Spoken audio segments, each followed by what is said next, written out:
Hello, dear children. Good morning. I am Krishkant sir from SM Public School, Utridpur, Sambhuganj, Jaunpur. Welcome back. Welcome in my English Grammar Lecture 11. Pronoun. What is pronoun? Definition of pronoun. Definition of pronoun. The word used in place of noun is called pronoun. तो संज्ञा के स्थान पर प्रयोग किए जाने वाले या लिखे जाने वाले शब्द को हम जो है प्रोनाउन कहते हैं, सर्वनाम कहते हैं।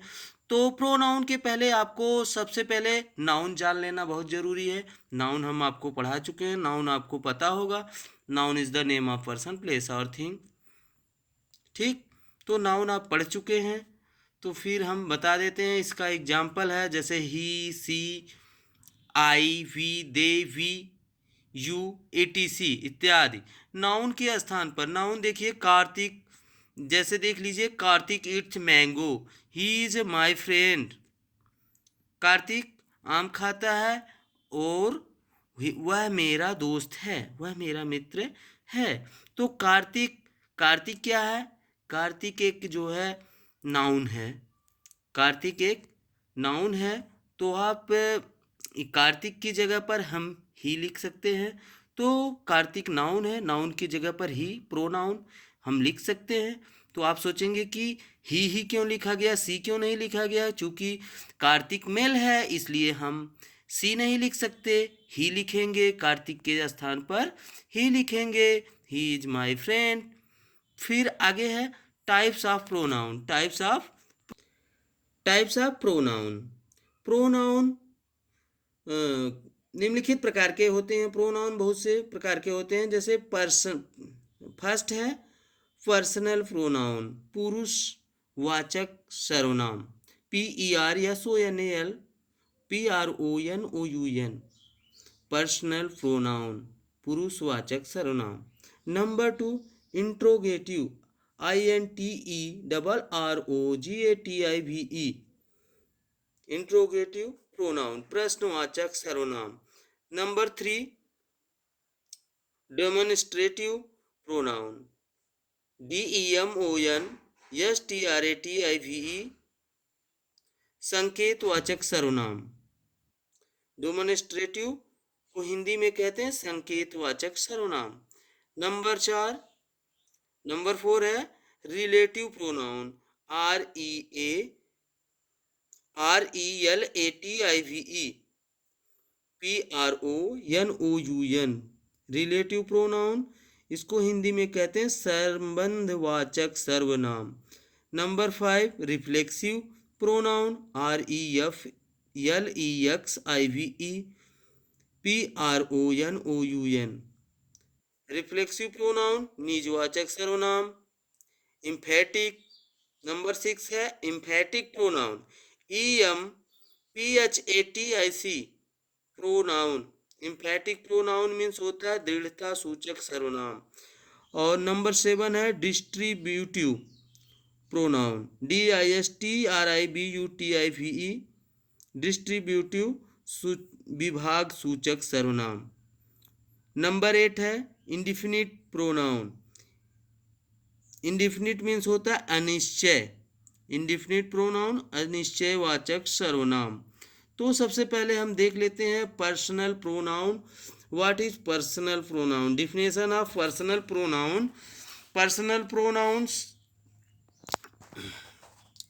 Personal pronouns are words that replace nouns that act as the subject or the object in a sentence.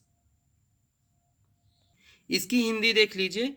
किसी नाउन के स्थान पर प्रयुक्त किए जाने वाले शब्दों को पर्सनल प्रोनाउन, पुरुषवाचक सर्वनाम कहते हैं, पर्सनल प्रोनाउन कहते हैं।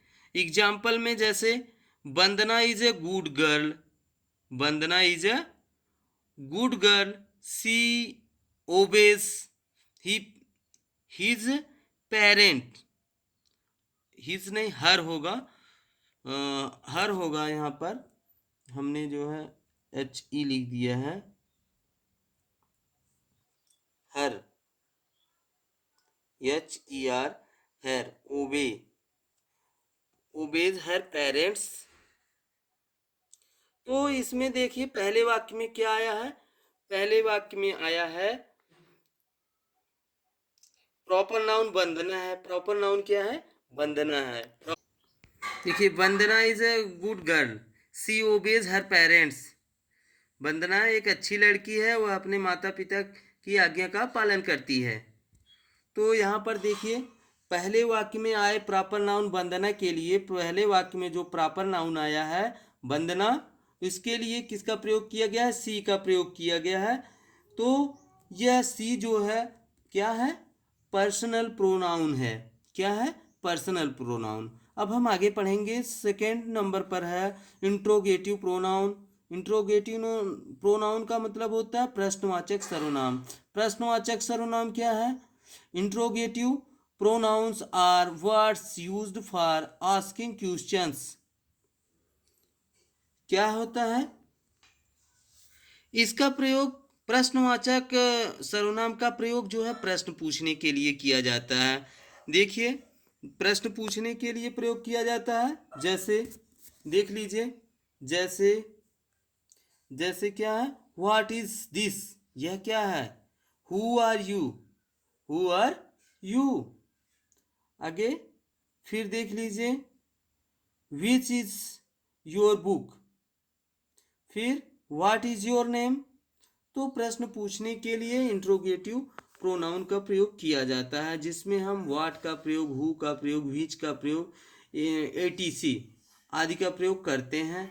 नंबर 3 पर है डेमोन्स्ट्रेटिव प्रोनाउन, संकेतवाचक सर्वनाम। Demonstrative pronouns are words that indicate nouns in a sentence. तो इसको हिंदी में कहते हैं जो प्रोनाउन शब्द किसी वाक्य में संज्ञा की ओर संकेत करने के लिए प्रयोग किए जाते हैं। इसके नाम से ही पता चल रहा है, नाम से ही पता चल रहा है। और संकेत, जैसे जो प्रोनाउन शब्द किसी वाक्य में संज्ञा की ओर संकेत करने के लिए प्रयोग किए जाते हैं वो डेमोन्स्ट्रेटिव प्रोनाउन कहते हैं, संकेतवाचक सर्वनाम कहलाते हैं। देखिए तो एग्जाम्पल देख लीजिए, जैसे एग्जाम्पल इसका होता है this, that, these, those, etc। This is a pen, this is a pen, this is a pen. इन वाक्यों में दिस, दीज, दैट और दोज का प्रयोग संकेतवाचक सर्वनाम के रूप में हुआ है। जैसे these are my pens, those are your mangoes, that is a bag. इन सभी में जो है संकेतवाचक सर्वनाम का प्रयोग किया गया है। नंबर 4 है रिलेटिव प्रोनाउन, संबंधवाचक सर्वनाम। संबंधवाचक सर्वनाम, relative pronouns are words that are used to add information about a noun already mentioned। They also help join statements together। संबंधवाचक सर्वनाम के द्वारा किसी ऐसे नाउन या प्रोनाउन से संबंध प्रकट किया जाता है जिनका प्रयोग उसी वाक्य में उससे पहले हुआ हो, जिनका प्रयोग उसी वाक्य में जो है उससे पहले हुआ हो। जैसे the girls who works hard must pass. तो आप देखिए इसमें क्या है, फिर दूसरा एग्जाम्पल है this is the book which you gave me yesterday. तो इसमें क्या हुआ है, तो इन वाक्यों में हु तथा विच का प्रयोग रिलेटिव प्रोनाउंस के रूप में हुआ है। हु द्वारा गर्ल से और विच के द्वारा बुक से अपना संबंध प्रकट किया जा रहा है। ठीक समझ में आया, हु के द्वारा गर्ल से, हु के द्वारा गर्ल से, हु के द्वारा गर्ल से संबंध प्रकट किया जा रहा है और विच के द्वारा बुक से संबंध क्या है, प्रकट किया जा रहा है। ठीक, अब आगे देखिए, आगे है आगे है रिफ्लेक्सिव प्रोनाउन, निजवाचक सर्वनाम। Words which words such as my self, our self, your self, him self, her self and them self are called reflexive pronouns. जैसे इसमें सबसे पहले आप जान लीजिए him, her, my, our, your, it, them, इन सभी में सेल्फ लगा करके हम जो है इसे रिफ्लेक्सिव प्रोनाउन बना लेते हैं। जैसे the boy hurt himself, him के साथ सेल्फ जुड़ा रहता है, और वहाँ पर जहाँ पर हिम के साथ सेल्फ जुड़ा होता है, him, her, my, our, your, it, them, इन सभी के साथ जहाँ पर सेल्फ जुड़ा होता है वहाँ जो है रिफ्लेक्सिव प्रोनाउन होती है। इम्फैटिक प्रोनाउन दृढ़ता सूचक सर्वनाम। When reflexive pronoun are used to refer back to the subject of the sentences, they are called emphatic pronoun। तो emphatic pronoun क्या होता है? सेल्फ या सेल्फ से जुड़े हुए पर्सनल प्रोनाउंस या रिफ्लेक्सिव प्रोनाउंस को जब उनके सब्जेक्ट के ठीक बाद में प्रयोग किया जाता है तो ये इम्फैटिक प्रोनाउंस हो जाते हैं। ठीक, जैसे एग्जाम्पल में देख लीजिए, he did his work himself. इसमें देख रहे हैं he himself did his work. तो पहला जो एग्जाम्पल है वो रिफ्लेक्सिव प्रोनाउन है, और दूसरा आपका इम्फैटिक, उसको रिफ्लेक्सिव को इम्फैटिक प्रोनाउन बनाया गया है। कैसे बनाया गया है? इस ऑब्जेक्ट के रूप में वर्ब के बाद किया जाता है।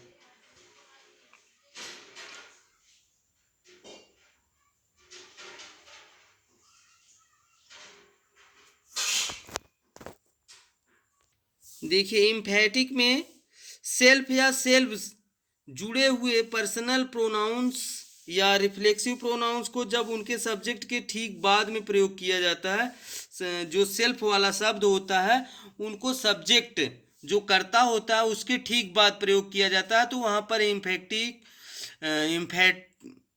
प्रोनाउन दृढ़ता सूचक सर्वनाम होता है। देख रहे हैं हिमसेल्फ यहाँ आया है।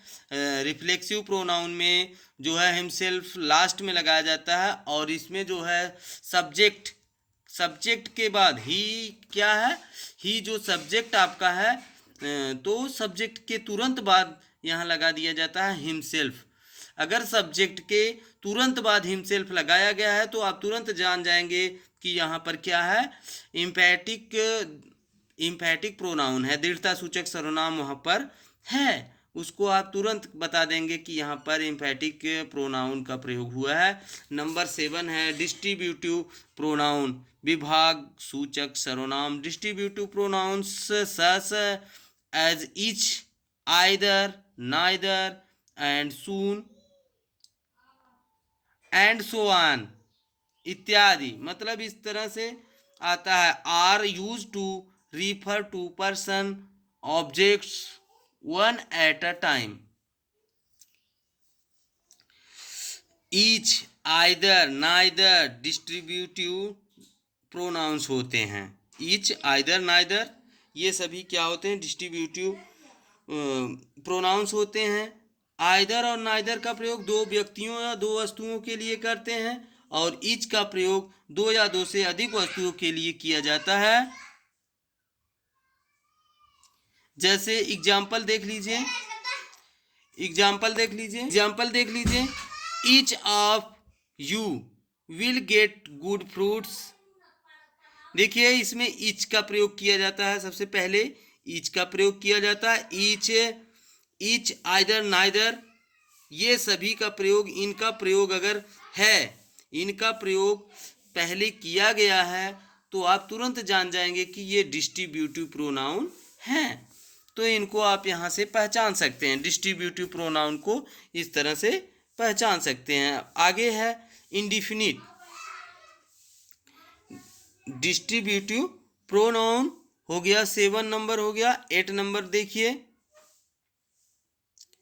इंडिफिनिट प्रोनाउन अनिश्चयवाचक सर्वनाम। Indefinite pronoun refer to persons, things in general rather than to anything specific। जैसे एग्जाम्पल इसका है,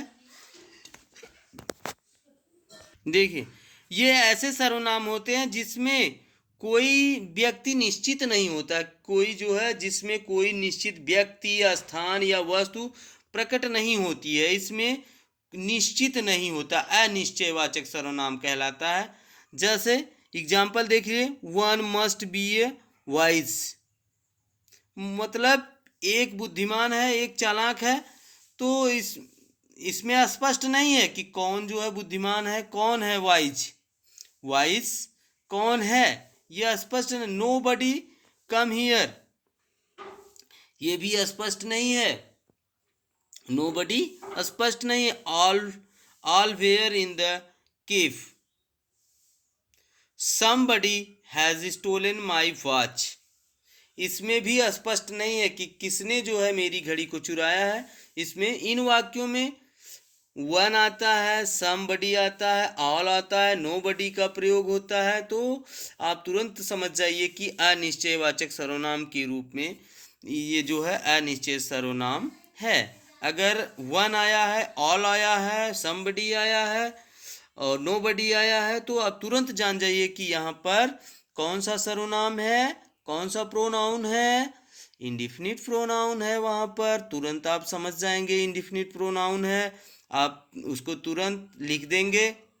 इंडिफिनिट प्रोनाउन, इंडिफिनिट प्रोनाउन अनिश्चयवाचक सर्वनाम।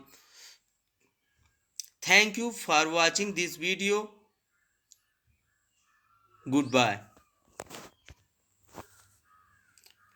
इंग्लिश ग्रामर लेक्चर 12 में फिर मिलेंगे, तब तक के लिए गुड बाय।